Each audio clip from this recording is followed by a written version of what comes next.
Yo, what's good, YouTube? Mr. Pentastar in the building. It's cold in the mother. Ugh. It's cold in the mother. Ugh.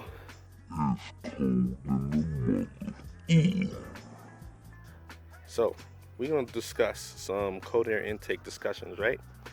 So, I was just doing a little observation and thinking about my current setup.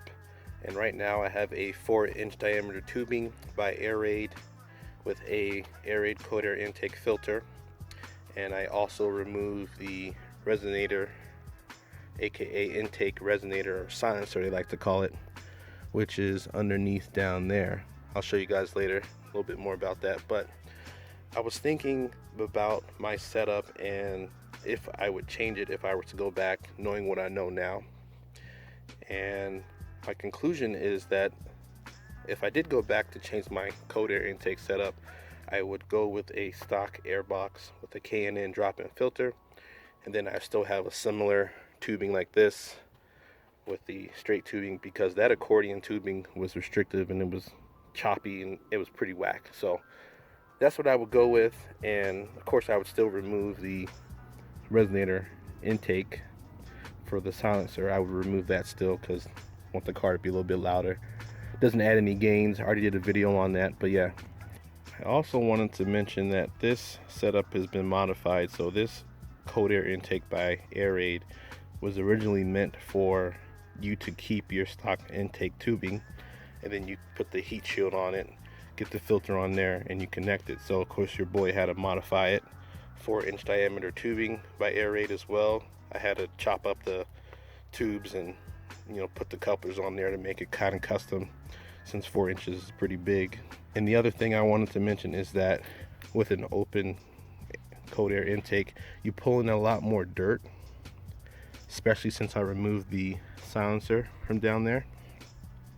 So my cold air intake filter pulls in a lot more dirt from the outside, and especially in Utah it's really dusty, so you get all kinds of bugs and dirt and dust and debris.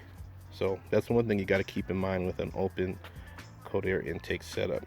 Alright, so I just removed my filter so I can show you guys a few things. So this setup has a heat shield. Got my gloves on because the brother's cold, as you can see, mounted in here.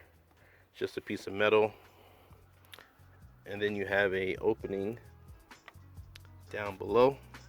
It's a little triangle piece. So underneath that is where the silencer air intake resonator was, to kind of help muffle the sound. And this heat shield, quote unquote, is supposed to separate the heat from the engine. So as it pulls into the air, as the air pulls into the intake, it goes into the tubing, into the engine, and so forth. But this doesn't really separate air. If you think about it, there's so many little parts where there's openings. Look, you got an opening here, you got an opening down there. This part, there's an opening. You have some openings down in this section right there, and a little bit in the front. So this doesn't really separate the hot air from the cold air per se. These little seals here on the edges are supposed to seal up to the hood. See if we can get that to focus. Right here you can see the indentations, and that's supposed to help seal in the air. I don't really feel like it seals it in, and there's a lot of openings for warm air to get through. So that's why I think the stock air box was a good job to mount to this triangle piece and really pull air for the bumper, cold air from the bumper, and put into the intake system. But there is some benefits with a open cold air intake system. Is I'm noticing that in the wintertime, because it's an open air intake system, it pulls in more air, and since it's cold, it actually benefits the car a lot better than any other season that I've noticed. Summertime, springtime, fall time, I'm just sucking in more air than the stock, but it's hot air, so kind of defeats the purpose. So think about that for a little bit.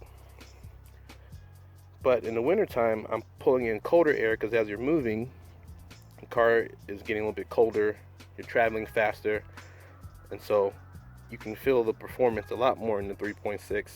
Throttle response is better, I feel like it pulls a little bit harder. It's a little bit louder and stronger because the air is colder and it's more dense. So in the wintertime, I think the open cold air intake systems work best. But outside of that, I think you're gonna lose some power. It'll still sound good, but I just don't feel like it's outside of winter when it's not already cold. It's not really gonna do too much of a good. In any case, just wanted to drop some knowledge with you guys, some of my observations I saw with my current setup. I don't know if I'm gonna change it and go back to a stock box now because I'm kind of lazy and I don't feel like doing anything on this car except doing maintenance. I'm also not suggesting not to get a cold air intake. I think for the look of it itself, it's better than stock as far as appearance goes and as far as sounds. But yeah, you guys can decide on that. If you want to be more performance driven, get a closed cold air intake setup, or keep the stock air box and swap out the tubing as I said before, and get that K&N drop-in filter or any other, you know, aftermarket option there is if you want to spend that extra money on it. But in any case, just want to share that with you guys. Let me know if you got any questions. Let me know if you agree, disagree. Continue to like, subscribe, comment, all that good stuff for your boy, Mr. Penstock. But you know what? I am out. Peace.